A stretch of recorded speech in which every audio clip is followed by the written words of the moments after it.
ഇന്ത്യയിലെ സമ്പന്നവർഗം അതിസമ്പന്നരായി മാറിയപ്പോ ഇന്ത്യയിലെ അധികാരി വർഗം കോൺഗ്രസ് അടക്കമുള്ളവരുടെ നേതൃത്വവും സമ്പന്നരായി മാറി.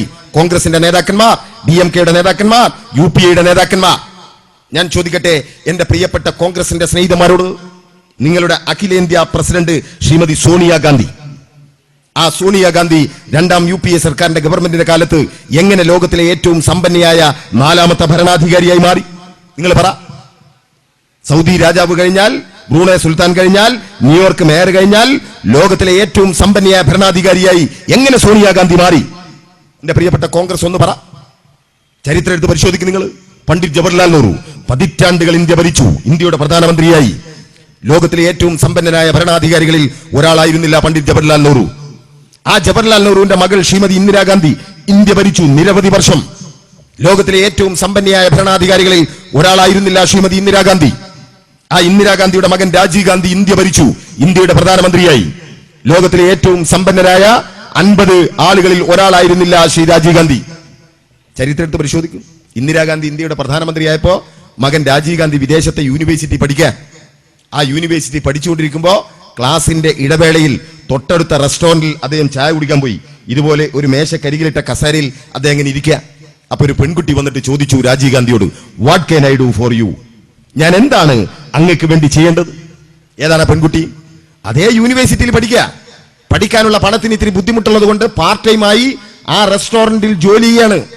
പരിഹസിക്കപ്പെടേണ്ട കാര്യമല്ല, അഭിമാനകരമായ കാര്യം. പഠിക്കാനുള്ള പണം കണ്ടെത്താൻ പാർട്ട് ടൈമായി ആ റെസ്റ്റോറന്റിൽ ജോലി ചെയ്തിരുന്ന ആ പെൺകുട്ടിയാണ് അവിടെ മേശക്കരികിൽ വന്നിരിക്കുന്ന രാജീവ് ഗാന്ധിയോട് വന്ന് ചോദിക്കുന്നത്, what can I do for you? ഞാൻ എന്താണ് അങ്ങക്ക് വേണ്ടി ചെയ്യേണ്ടത്? ആ ചോദ്യം ചെന്നു തറച്ചത് രാജീവ് ഗാന്ധിയുടെ ഹൃദയത്തിലാണ്. അവിടെ പ്രണയം മുട്ടിട്ടു. പ്രണയിച്ച് സ്നേഹിച്ച് രാജീവ് ഗാന്ധി ആ പെൺകുട്ടിയെ കല്യാണം കഴിച്ചു. ആ പെൺകുട്ടിയുടെ പേരാണ് സോണിയ. രാജീവ് ഗാന്ധി കല്യാണം കഴിച്ചപ്പോ സോണിയാഗാന്ധിയായി. ഞാൻ ചോദിക്കട്ടെ എന്റെ പ്രിയപ്പെട്ട കോൺഗ്രസുകാരോട്, പഠിക്കാനുള്ള പണം കണ്ടെത്താൻ പാർട്ട് ടൈമായി റെസ്റ്റോറന്റിൽ ജോലി ചെയ്തിരുന്ന സോണിയ എങ്ങനെ ലോകത്തിലെ ഏറ്റവും സമ്പന്നയായ 4ാമത്തെ ഭരണാധികാരിയായി മാറി? നിങ്ങളുടെ വീട്ടിൽ പോയിട്ട് 5ാം ക്ലാസ്സിൽ പഠിക്കുന്ന ഒരു കുട്ടിയുണ്ടെങ്കിൽ ആ കുട്ടിയോട് ചോദിക്ക്, വാട്ട് ഈസ് ദ 2G? ആ കുട്ടി ഉത്തരം പറയും, മൊബൈൽ ഫോണിന്റെ 2ാം ഘട്ടത്തിലെ അഴിമതി. അതാണ് 2G സ്പെക്ട്രം അഴിമതി കേസ്. എങ്ങനെയാ കുട്ടി കാണാപ്പാടം പഠിച്ച്? പത്രങ്ങളിൽ, വാർത്താമാധ്യമങ്ങളിൽ, ദൃശ്യമാധ്യമങ്ങളിൽ കണ്ടും കേട്ടും നമ്മുടെ രാജ്യത്തെ കുട്ടികൾക്ക് പോലും കാണാപ്പാടമാണ് എന്താണ് 2G എന്നുള്ളത്. നിങ്ങൾ ഇന്ത്യയുടെ പ്രധാനമന്ത്രിയായിരുന്ന മൻമോഹൻ സിംഗിനോടൊന്ന് ചോദിക്ക്, വാട്ട് ഈസ് ദ 2G? മൂപ്പര് പറയും, ഐ ഡോണ്ട് നോ, മുജേ മാലു നഹി, എനിക്ക് അറിഞ്ഞൂടാ. മൂപ്പർക്ക് ആകെ 2 G അറിഞ്ഞു. ഏതാ 2 G അറിയോ? ഒന്ന് സോണിയാജി, മറ്റൊന്ന് രാഹുൽജി. അതിന്റെ അപ്പുറത്തേക്കുള്ള ഒരു ജിയും മൂപ്പർക്ക് അറിഞ്ഞൂടാ. എന്റെ പ്രിയപ്പെട്ടവരെ, നമുക്ക് നഷ്ടപ്പെട്ടത് എത്രയാ? 1.25 ലക്ഷം കോടി രൂപ. അതിന്റെ വലുപ്പം ആലോചിച്ച് നോക്കി എന്റെ പ്രിയപ്പെട്ട സഖാക്കൾ. 1.25 ലക്ഷം കോടി രൂപയുടെ ഞാനൊരു സെക്കൻഡ് കൊണ്ട് അത് പറഞ്ഞു കൊടുത്തു അല്ലേ? ഇവിടെ തൊട്ടടുത്ത് ബാങ്കുള്ളത് എവിടെയാന്ന് അറിഞ്ഞൂടാ. നിങ്ങൾ മലപ്പുറത്ത് പോ, അല്ലെ കൂട്ടിലങ്ങാടി പോ.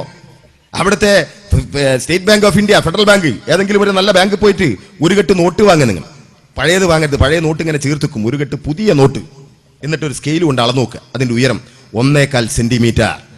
1.25 സെന്റിമീറ്റർ ഒരു കെട്ട് നോട്ടിന്റെ ഉയരം. നമ്മൾ ഈ കണക്കൂട്ടുമ്പോൾ കാലും അരിയൊക്കെ വലിയ ബുദ്ധിമുട്ടാണ്. അതുകൊണ്ട് കാലങ്ങ് വിട്ടുകള. ഒരു കെട്ട് നോട്ടിന്റെ ഉയരം 1 സെന്റിമീറ്റർ എന്ന് ചെറുതായി സങ്കല്പിക്കും. ഇന്ത്യയിലെ ഏറ്റവും വലിയ നോട്ട് എത്ര? 1000ന്റെ നോട്ട്. ഒരു കെട്ട് 1000ന്റെ നോട്ട് എന്ന് പറഞ്ഞാൽ എത്രയാ? 1 ലക്ഷം. അതിന്റെ ഉയരം എത്രയാ? 1 സെന്റിമീറ്റർ. 1.25 ഉണ്ട്, 1 സങ്കല്പിക്കാം. അങ്ങനെ 10 അട്ടി വെച്ചാൽ അത് എത്രയാ? 10 ലക്ഷം. അതിന്റെ ഉയരം എത്രയാ? 10 സെന്റിമീറ്റർ. അങ്ങനെ 100 അതെത്രയാ? 10 ലക്ഷം. അങ്ങനെ 100 അട്ടി വെച്ചാൽ അതിന്റെ ഉയരം 1 മീറ്റർ. അതെത്രയാ? 1 കോടി. എന്തൊരു എളുപ്പം അല്ലേ കണക്കൂട്ടാൻ? ഞാൻ ഈ പറഞ്ഞ പ്രകാരം നിങ്ങളൊന്ന് കണക്കൂട്ടി നോക്ക്. നേരെ അങ്ങോട്ട് വെളുക്കും. ഈ നിങ്ങളുടെ അങ്ങാടിയിൽ മുഴുവൻ പൂജയിട്ടാലും 1.25 ലക്ഷം കോടിയുടെ പൂജ്യം തീരൂല. പക്ഷെ നിങ്ങൾ ഗതികെട്ട് ഞാൻ ഈ പറഞ്ഞ സിദ്ധാന്ത പ്രകാരം ഒന്ന് കണക്കൂട്ടിയാൽ നിങ്ങൾ കിട്ടുന്ന ഒരു ഉത്തരണ്ട്. 1.25 ലക്ഷം കോടി എന്ന് പറഞ്ഞാൽ 175 കിലോമീറ്റർ. എന്റെ കോഴിക്കോട് നിന്ന് ഇവിടെ വന്നിട്ട് എങ്ങനെയാ നിങ്ങളോട് ഇത് പറഞ്ഞ് മനസ്സിലാക്കാൻ എനിക്ക് അറിഞ്ഞൂടാ.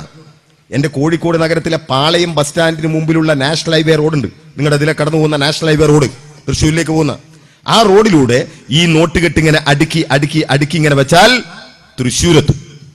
ഞാനൊരു ദിവസം എന്റെ നാട്ടിൽ ഇത് പ്രസംഗിച്ചു. പിറ്റേന്ന് കോൺഗ്രസ്സുകാരന്റെ മറുപടിയാ, തൃശ്ശൂരെത്തൂല, കുന്നംകുളത്തെ എത്തുള്ളൂ. അത്രേ ഓന് പ്രശ്നമുള്ളൂ. എന്റെ നാട്ടിലുണ്ട് ഒരു ലീഗാരൻ ബിച്ചാലി. എന്തുമാതിരി ലീഗാന്ന് ഞങ്ങൾ മനസ്സിലാക്കി. ഞങ്ങൾ ഒരിക്കലും ഫുട്ബോൾ നടത്തുമ്പോൾ ബിച്ചാലിന്റെ അടുത്ത് പോയിട്ട് പറഞ്ഞു, ബിച്ചാലി ഞങ്ങളൊരു ഫുട്ബോൾ നടത്തുന്നുണ്ട്, കാര്യമായിട്ട് എന്തെങ്കിലും സംഭാവന. അപ്പൊ ബിച്ചാലി പറഞ്ഞു, ഞാൻ ഫുട്ബോളിന് സംഭാവന ഒന്നും കൊടുക്കാറില്ല. അപ്പൊ ഞങ്ങൾ പറഞ്ഞു, ബിച്ചാലി ഇത് ലീഗ് അടിസ്ഥാനത്തിലാണ് കളി, എന്നാ ഒരു 50 എഴുതിക്കോളി. അമ്മാതിരി ലീഗ. മൂപ്പര് ചോദിച്ച ചോദ്യം എന്താ അറിയോ? എന്റെ നാസിർക്കാർ, നിങ്ങൾ ഈ കണക്ക് കൂട്ടിയത് തെറ്റിയോ? ഒരു നോട്ടിന്റെ പിറകിൽ മറ്റേ നോട്ട് വെച്ചിട്ട് ഇങ്ങനെ നോട്ടുമാല പോലെ, അങ്ങനെയാണോ? അങ്ങനെയാണെങ്കിൽ എന്റെ പ്രിയപ്പെട്ട മുസ്ലിം ലീഗിന്റെ സ്നേഹിതന്മാരെ, നിങ്ങൾക്കറിയോ ആ മാലയുടെ ഒരറ്റം ഈ പ്രസംഗപീഠത്തിന്റെ മുമ്പിൽ അടിച്ചാൽ മറ്റേ അറ്റം 3 തവണ ചന്ദ്രനിൽ പോയിട്ട് വരും. അതാണ് അതിന്റെ ദൂരം. ഞാൻ നിങ്ങൾ ചിരിച്ചു തള്ളിയാ പോരാ.